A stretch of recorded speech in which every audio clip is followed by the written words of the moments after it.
جھکتے چلے جائیں گے۔ الف لام میم ذالک الکتاب لا ریب فیہ، یہ لا ریب فیہ بھی چیلنج ہے، آج تک اسے کوئی نہیں توڑ سکا کہ اس کتاب میں جو کچھ ہے اس کو چیلنج نہیں کیا جا سکتا۔ میرے بیان کو، میری کتاب کو، میری تصنیف کو میں خود ہی چیلنج کر دیتا ہوں، نہیں جو میں نے پہلے لکھا تھا وہ غلط ہے، اب صحیح یہ ہے، جو میں نے پہلے کہا تھا وہ غلط ہے، اب صحیح ہے، میں خود اپنی بات کو توڑ دیتا ہوں۔ تو اوروں کو تو زیادہ طاقت ہے میری بات کو، میری کتاب کو توڑنے کی، لیکن قرآن کا چیلنج ہے لا ریب فیہ، آؤ اسے توڑ کے دکھاؤ، اس میں سے کوئی کچی بات نکال کے دکھاؤ۔ اور ریب کا ترجمہ کیا ہے؟ یہ نہیں، ہمارے پاس لفظ کوئی نہیں، اس لیے ہم شک اس کا ترجمہ کرتے ہیں۔ شک تو خود عربی کا لفظ، بل ہم فی شک منہا بل ہم منہا عمون۔ دماغی تردد، خلجان، بے چینی کے لیے 3 لفظ ہیں عربی میں، 3: شک، مریا، ریب، یہ 3 لفظ ہیں۔ دماغ میں کوئی چیز اٹک گئی ہے، واضح نہیں ہو رہی، اس کے 3 درجے ہیں، ان 3 درجوں کے لیے 3 لفظ ہیں۔ شک جب انتہائی شدید کیفیت ہو، کچھ پتہ نہ چل رہا، اس کیفیت کو عربی میں شک کہتے ہیں۔ مدرسہ حسنین جانا ہے، وہاں چوک پہ کھڑے ہوئے ہیں، کوئی پتہ نہیں، ادھر جانا ہے، ادھر جانا ہے، ادھر جانا ہے، اس کیفیت کو شک کہتے ہیں۔ اس سے نچلا درجہ ہے مریا۔ مریا کیا ہے کہ لگتا ہے یہ راستہ ہے، لیکن یار ابھی کوئی پکا پتہ کوئی نہیں ہے۔ وہ کسی سے پوچھتا ہے یا خود دماغ میں ایک کیفیت پیدا ہوتی ہے، میرے خیال میں یہ جو راستہ جا رہا ہے نا، یہ میرے خیال میں حسنین مدرسے کو جا رہا ہے، لیکن ہو سکتا ہے یہ بھی ہو۔ تو دماغ کی پہلے کیفیت یہ تھی، یعنی کوئی جہت، کوئی طرف وزنی نہیں تھی، بلکہ ایسے پتہ نہیں یہ ہے کہ پتہ نہیں یہ ہے، پتہ نہیں یہ ہے کہ یہ ہے، اس کو شک۔ اب یہ ہو گیا کہ یار یہ ہے راستہ، چلو پتہ کرتے ہیں۔ اس کیفیت کو کہتے ہیں مریا۔ کیا کہتے ہیں؟ بولو۔ فلا تکن فی مریۃ من لقاء ربی، مریا قرآن نے استعمال کیا۔ تیسرا ہے لا ریب، ریب کیا ہے کہ وہاں جہاں سے ہم ادھر مڑتے ہیں، وہاں آ کر وہ گاڑی کو بریک لگاتا ہے، یار حسنین کدھر ہے؟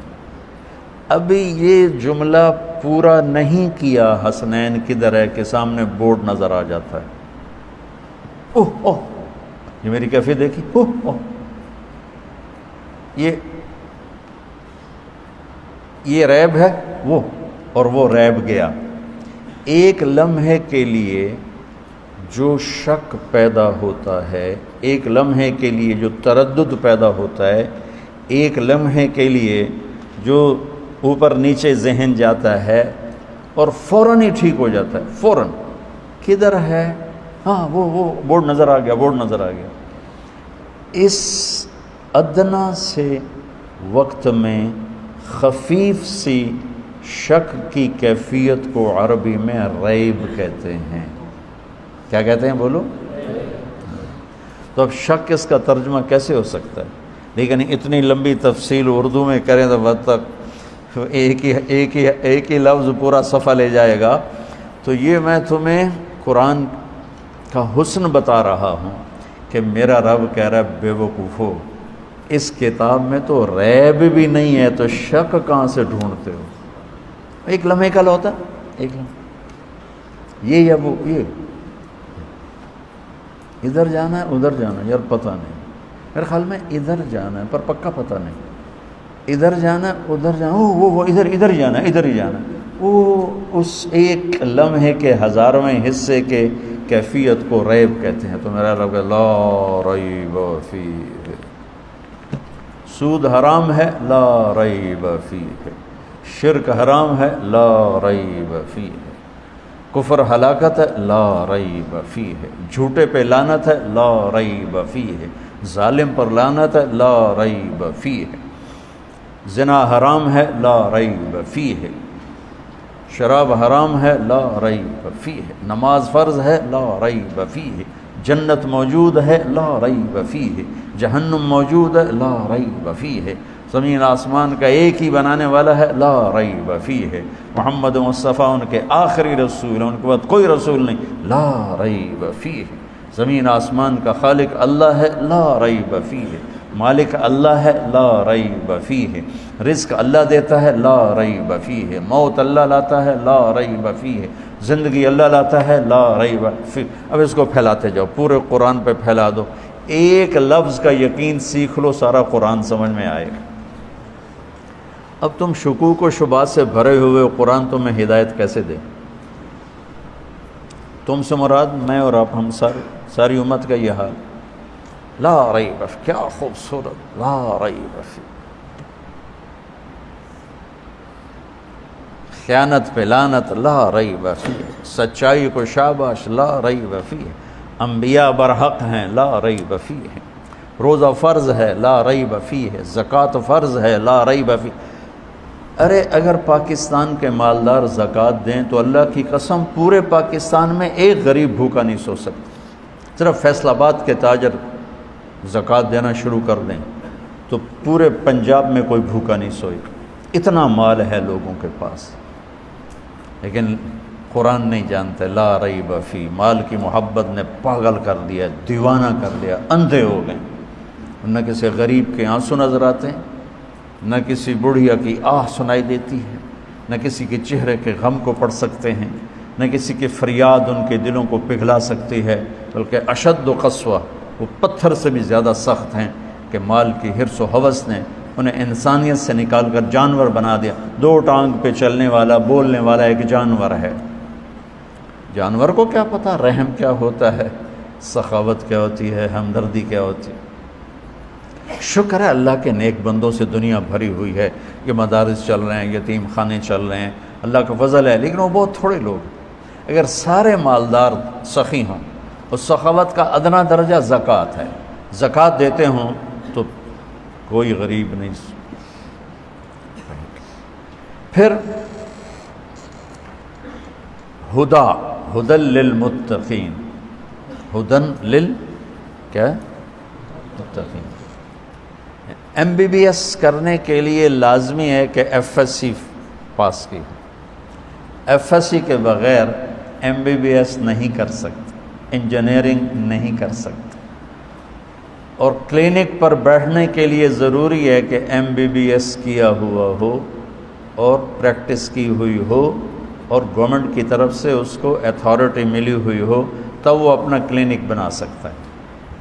قرآن ہدایت ہے سب کے لیے نہیں، جس کے اندر تقوی ہے وہ اس سے فائدہ اٹھائے گا۔ ایک آدمی پڑھنا نہیں جانتا تو وہ کتاب سے کیا فائدہ اٹھائے گا؟ ایک آدمی کے پاس ابتدائی استعداد کوئی نہیں تو وہ ڈاکٹر کیسے بنے گا؟ وہ انجینئر کیسے بنے گا؟ وہ فزکس کی الف با نہیں جانتا ہے تو وہ سائنٹسٹ کیسے بنے گا؟ تو قرآن ہدایت ہے، ہدی للناس بھی کہا ہے، ہدی للمتقین بھی کہا ہے۔ ہدی للناس کا مطلب ہے پوری دنیا کے انسانوں کے لیے زندگی بتانے کا جو حق ہے صرف قرآن کو حاصل ہے، صرف قرآن بتائے گا زندگی کیسے گزارنی۔ پھر اس زندگی پر آئے گا کون، اس کو سمجھے گا کون، سمجھ کے عمل کرے گا کون؟ وہ تقوی والے۔ اچھا ہدا کسے کہتے ہیں؟ ہدا سمندر میں اس ابھری ہوئی چٹان کو کہتے ہیں جو سورج کی کرنوں سے چمکنے لگتی ہے اور دور سے نظر آتی ہے۔ ہدا، دور سے نظر آنے والی چٹان کو ہدا کہتے ہیں۔ عرب سمندری سفر سے بہت ڈرتے تھے کیونکہ ریگستان کے لوگ تھے۔ بنگالی ریگستان سے ڈرتا کیونکہ وہ پانی کا آدمی ہے۔ جیسے ہم سائیکل رکھتے ہیں، ان کی کشتی ہوتی ہے۔ جب بنگلہ دیش تو بہت پھرا ہوں تو ہمارے غریبوں کے پاس سائیکل ہوتے ہیں یا موٹر سائیکل ہوتے ہیں، وہاں ان کے پاس کشتیاں ہوتی ہیں جو کہ ادھر پانی ادھر پانی ادھر پانی ادھر پانی، تو آنے جانے کے لیے سائیکل موٹر سائیکل ہے نہیں، چھوٹی چھوٹی کشتی ہوتی، چھوٹے بچے بھگا رہے ہوتے ہیں ایسے ایسے چپو چلا کے، اس کو ہلکی پھلکی سی ہوتی ہے۔ تو جو جس جگہ رہتا ہے وہ اس ماحول کا عادی ہوتا ہے۔ میں سال لگا رہا تھا، میرے ساتھ وادی نیلم کے کشمیری اونچے پہاڑ، تو ایک بوڑھا کشمیری چند دن بعد کہنے لگا عجب ملوک سدھا ہی سدھا ہے سارا، سمجھو، عجب ملوک سدھا ہی سدھا، یعنی میدان ہی میدان ہے، پہاڑ ہی کوئی نہیں۔ تو اس کے لیے میدان عجیب تھا، ہمارے لیے پہاڑ عجیب۔ ہم بڑے شوق سے گئے، بچے بھی، ہم نے جانا کدھر، سکردو۔ جب سکردو پہنچے تو کالے پہاڑ، ہم نے سمجھا تھا سرسبز پہاڑوں، کالے اور بڑے سا، ہمیں واپس لے جاؤ، ہمیں واپس لے جاؤ۔ یہ جو جہاں رہتا ہے وہاں اس کا مزاج بن جاتا ہے۔ عرب صحرائی آدمی ہے، پانی سے گھبراتے تھے، پانی کے سفر سے گھبراتے، اس لیے میرے نبی نے پانی کے جہاد کا اجر دگنا بتایا کہ جو غزوۃ فی البحر ہے وہ غزوۃ فی البر سے 2 گنا اس کا اجر زیادہ ہے۔ تو انہوں نے نا نشانیاں بنائی ہوئی تھیں چٹانیں کہ یہاں سے راستہ یوں مڑتا ہے، یہاں سے راستہ جدے کو جاتا ہے، یہاں سے یمبو کو جاتا ہے، یہاں سے عدن کو جاتا ہے، یہاں سے عقبہ خلیج عقبہ کو جاتا ہے، یہاں سے یمن کو جاتا ہے۔ اس پہاڑی وہ چٹان پانی میں ابھری ہوتی تھی، اس کو وہ ہدا کہتے تھے، اس کو وہ ہدا کہتے تھے۔ زمین کے سمندر میں ابھری ہوئی چٹانوں کو ہدا کہتے ہیں، جو روشن ہوں، جن سے کشتیاں راستہ پکڑتی تھیں، منزل کی طرف متوجہ ہوتی تھیں۔ اس چٹان سے جو کشتی ٹکراتی تھی وہ پاش پاش ہو جاتی تھی، ان کشتیوں کا مقدر ہارتا تھا۔ وہ چھوٹے چھوٹے جہاز ہوتے تھے، پہاڑ سے ٹکر ہو کر ساتھ ہی ختم۔ علم الصیغہ بہت بڑی کتاب ہے، آپ نے نام سنا نا؟ علم الصیغہ بہت بڑی کتاب ہے صرف کی، میں نے ساری زبانی یاد کی تھی، ایسے سوری میں ابتدا میں کتابیں یاد کیا کرتا تھا، موتانا تم تو تکرار بھی نہیں کرتے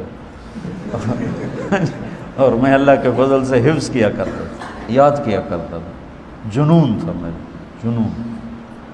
علم الصیغہ کے جو مصنف تھے وہ تشریف لا رہے تھے حج کے لیے، تو عدن کے قریب ایک چٹان سے، پہاڑی سے ان کا جہاز ٹکرا کے پاش پاش ہو گیا، اور اسی میں ان کی شہادت ہوئی اور ان کا انتقال ہوا۔ تو ہدا اس چٹان کو کہتے ہیں جو ابھری ہوتی ہے اور سورج کی روشنی سے چمکنے لگتی ہے۔ تو قرآن اس زمانے کے سمندر میں انسانی کشتیوں کی وہ چٹان ہے جس سے انہیں راستہ ملتا ہے، جس سے انہیں روشنی ملتی ہے، جس سے انہیں منزل کا پتہ ملتا ہے۔ اور اس چٹان سے جو ٹکرائے گا، تاجر ہو، ذمہ دار ہو، فرعون ہو، حامان ہو، قارون ہو، بادشاہ ہو، وزیر ہو، فقیر ہو، ان سب کا مقدر ہلاکت۔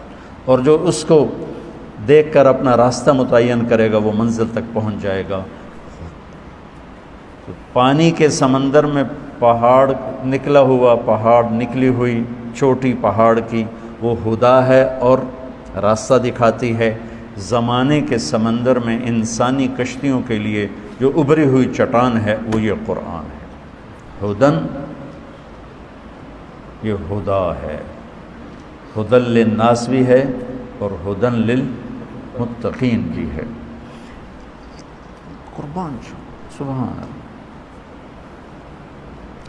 صراط اہدنا الصراط المستقیم صراط الذین انعمت علیہم غیر المغضوب علیہم ولا الضالین آمین۔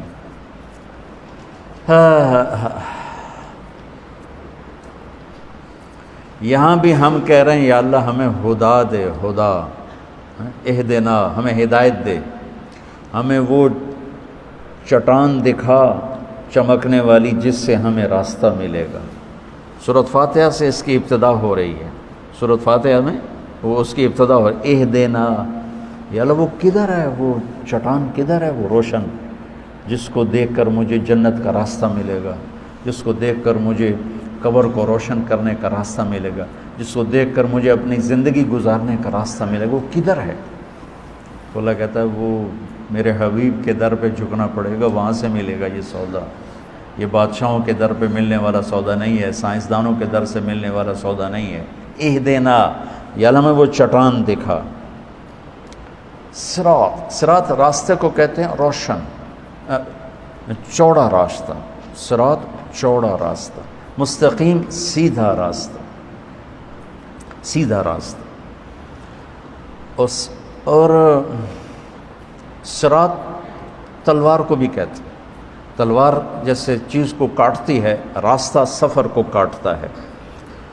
تو ہمیں وہ روشن چٹان دکھا، اور جانے کے لیے راستہ بھی سیدھا ہو اور چوڑا بھی ہو، کھلا بھی ہو۔ اور ناعمہ ایک بوٹی ہے جو سدا بہار سرسبز رہتی ہے، اس پہ خزاں نہیں آتی، تو انعمتا میں ناعمہ کا مطلب پایا جاتا ہے کہ سدا بہار، وہ راستہ سرسبز بھی ہو، سدا بہار بھی ہو، وہ سیدھا بھی ہو، وہ روشن بھی ہو، کھلا بھی ہو، وہ چوڑا بھی ہو، اور تیرے اس چٹان تک ہمیں پہنچائے۔ تو یہ سورۃ فاتحہ میں ہم نے پہلے دعا مانگ لی، اور وہ اس میں کھڈے نہ ہوں، اس میں موڑ نہ ہوں، اس میں زیادہ گھمن گھیریاں نہ ہوں کہ کہیں کوئی ہم پھسل جائیں، گر جائیں، اس میں پیٹرول پمپ ہی کوئی نہیں تو پھر ہم سفر کیسے کریں۔ تو غیر المغضوب علیہم ولا الضالین میں یہ اس تشبیہ کے ساتھ یوں جوڑو کہ وہ راستہ نہ ہو جس میں نہ روٹی ملے، نہ پانی ملے، نہ نسوار ملے، نسوار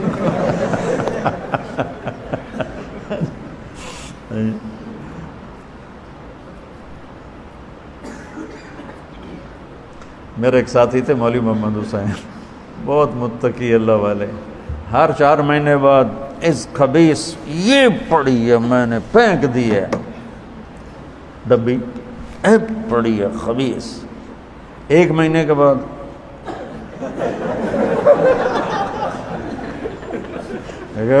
کیا کر رہے ہو؟ او یار نہیں چھوٹتی یار، میں کہا چلیے کون سی حرام ہے لگا رہا۔ ہم نے دعا مانگی اہدنا الصراط المستقیم، سبحان اللہ، سیدھا راستہ ہو، مستقیم، صراط کھلا چوڑا راستہ ہو جس میں ہر چیز مہیا ہو اور سرسبز ہو، انعمت علیہم، اور کھڈے نہ ہوں، ٹیڑھا میڑھا نہ ہو، اندھیرا نہ ہو، غیر المغضوب علیہم ولا الضالین، آمین۔